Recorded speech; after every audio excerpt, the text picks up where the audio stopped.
ఈ car race కేసులో సుప్రీంకోర్టులో పోరాటం చేస్తున్న కేటీఆర్ మరోవైపు ఇవాళ తెలంగాణ హైకోర్టులో మరో పిటిషన్ దాఖలు చేసేందుకు సిద్ధమవుతున్నారు. న్యాయవాది సమక్షంలో విచారణ జరిపేలా ఏసీబీకి డైరెక్షన్స్ ఇవ్వాలని కేటీఆర్ హైకోర్టుని కోరనున్నారు. అయితే ఇప్పటికే కేటీఆర్ తో పాటు న్యాయవాది సమక్షంలో విచారణ జరపడానికి ఏసీబీ నిరాకరించింది. ఈ కేసులో ఇటు ఏసీబీ కూడా దూకుడు పెంచింది. ఇప్పటికే న్యాయవాదికి అనుమతి లేదని చెప్పిన ఏసీబీ అధికారులు కేటీఆర్ కి మరోసారి నోటీసులు జారీ చేశారు. రేపు విచారణకు హాజరు కావాలని నోటీసులో పేర్కొన్నారు. ఈసారి కూడా లీగల్ టీమ్ కి అనుమతి లేదని ఏసీబీ స్పష్టం చేసింది. మరోవైపు ఈ నెల 16న విచారణకు రావాలని ఈడీ సమన్లు జారీ చేసింది.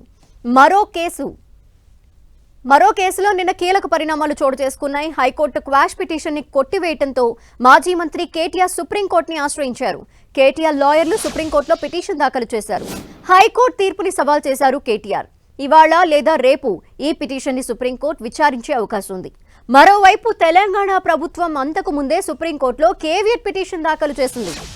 ఏసీపీ కేసు కొట్టేయాలంటూ కేటీఆర్ తెలంగాణ హైకోర్టులో దాఖలు చేసిన క్వాష్ పిటిషన్ ని హైకోర్టు కొట్టివేయగా దీంతో కేటీఆర్ సుప్రీంకోర్టులో అప్పీల్ చేసేందుకు సిద్ధమవుతున్నారని ముందుగానే ప్రభుత్వం భావించింది. సుప్రీంకోర్టుకు వెళ్లి ఈ కేసులో అరెస్టు కాకుండా స్టే తెచ్చుకునేందుకు ప్రయత్నిస్తున్నారని భావించి కేటీఆర్ కి చెక్ పెట్టేలా తెలంగాణ సర్కార్ సుప్రీంకోర్టులో కేవియట్ పిటిషన్ దాఖలు చేసింది. కేటీఆర్ సుప్రీంని ఆశ్రయించినా తమ వాదనని కూడా వినాలని తెలంగాణ ప్రభుత్వం కేవియట్ పిటిషన్ దాఖలు చేసింది. ఈ పరిణామాల తర్వాత కేటీఆర్ సుప్రీంని ఆశ్రయించారు.